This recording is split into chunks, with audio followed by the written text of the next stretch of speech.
Has the Bible really been translated and retranslated so many times that we don't know what it originally said? Hi, my name is Ted Rosenblatt, and this is Talks with Dad Rod. I'm here with my father, Dr. Rod Rosenblatt.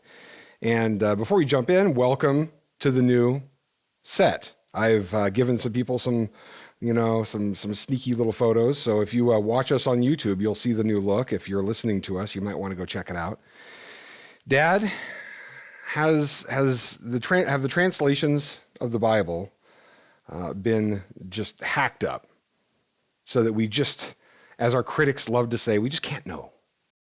The information for the New Testament is so massive compared to works of the classics that our problem is we have too much information, not too little. Let me back up. When you say the classics, what are you talking about? Well, if you think in terms of the Iliad and the Odyssey and the works of the Greek and Latin early years, there's no comparison whatever. In case of some philosophers from way back when, we have scraps. And in the case of the New Testament, we've got so much it's hard to collate. Now, if you get people who really know the original languages, you get a result in our English translation that is so dependable that you're almost arguing over prepositions and conjunctions. It's so massive and so good. Classicists would sell their mothers into white slavery to have 1/10 of what we've got. So that's the reason for the similarity you always find in English translations. I have seen the value of having somebody who can go to the original texts and do pull the meanings out of there. The number of times that I've seen, we have one of our resident primary scholars on this is Chad Bird. We love Old him. Testament. Old Testament, and being able to go to those original texts and pull out, not just the meaning of the words, but the meaning of the words as they were understood in the current vernacular, and talking in the story about what the audience at the time, how they would have received it. Yep, and Chad is a master of it. But our critics love to think that the text is weak. Yeah. And when we translate it into our current vernacular, that something was lost in translation. I understand it. We live in a very, very skeptical age, skeptical even of truth itself, and we're up against that in our Western world today. But the case is a great case.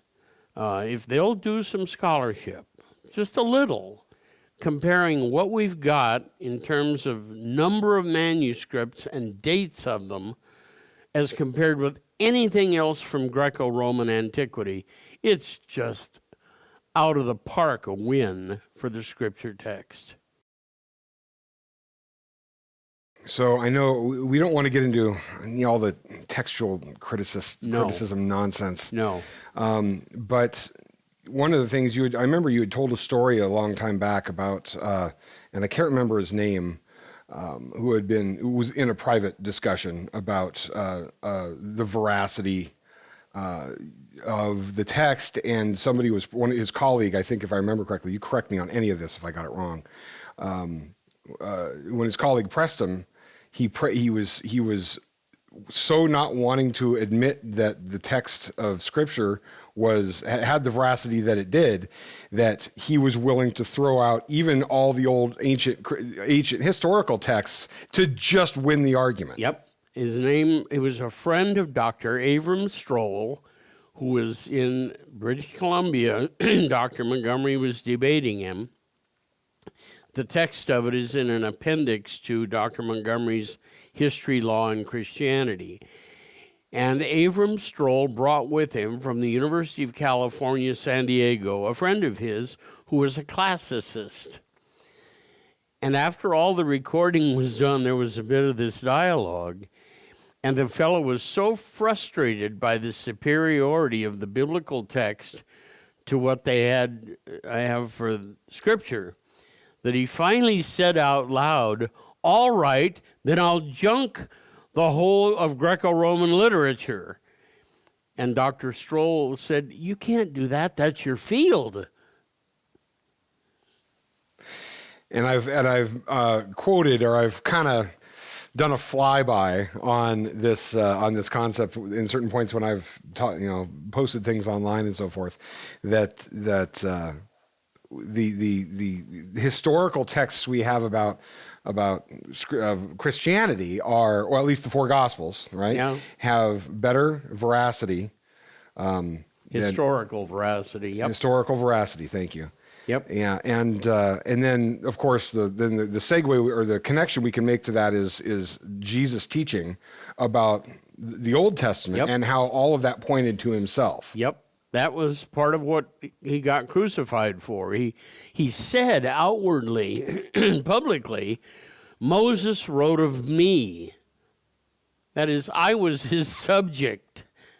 But it also implicitly says, I'm the one who took my finger and etched that into the stone for you. Yep. Yeah, no wonder the Jews were angry. They were right. He was claiming to be God in human flesh. Yeah, they didn't just stand there and rend their garments because they were in a bad mood. Nope. The things he was saying were so offensive. It wasn't just like slightly. I mean, this was... Yeah, and some of the books, the Old Testament books he referenced, are the ones we make fun of today. Genesis, Jonah, and other ones that we quote that are used by the critics for comedy material. Jesus took every one of them seriously and spoke of them as if they were God-given to the prophets and Moses. And then stamped the weight of that upon his death and resurrection. Yep. So his words actually, this is where all this stuff, when you get competing religions, competing viewpoints, you end up you always run into the problem of the death and the resurrection. Absolutely. Every single time. We worship a Christ who's risen from the dead, and everybody else's prophet is in the tomb. So I'm gonna wrap. Before we wrap, I hope you enjoy the new look and feel of our show. There's kind of a there's some backstory to this. This is something that I actually film in my home, and I moved, and I'm in a new home now, and so we conceived this new look and feel, and we've built this all so that we could carry this to you now, and Dad and I are both into country. We're kind of country. That's the way we always have been. Not entirely country, but we got a lot of country in there. And so this is supposed to go toward a nod towards that, just like our music does. And if you hear this somewhere, if it's passed along to you, I hope you'll come and take a look. Give us a comment. Let us know what you think. And I'll be honest, we've got probably a few more tweaks here and there, so you might see some slight changes along the way. But I hope you like it. And if you like this content, go to 1517.org for more, and we'll catch you next time. Thank you for joining us on Talks with Dad Rod, part of the 1517 Podcast Network. This podcast and all 1517's content is made possible through financial support by listeners just like you. Please visit 1517.org for more. And please consider clicking on the donate button and making a recurring or one-time contribution to help us share this good news in a world which so desperately needs it.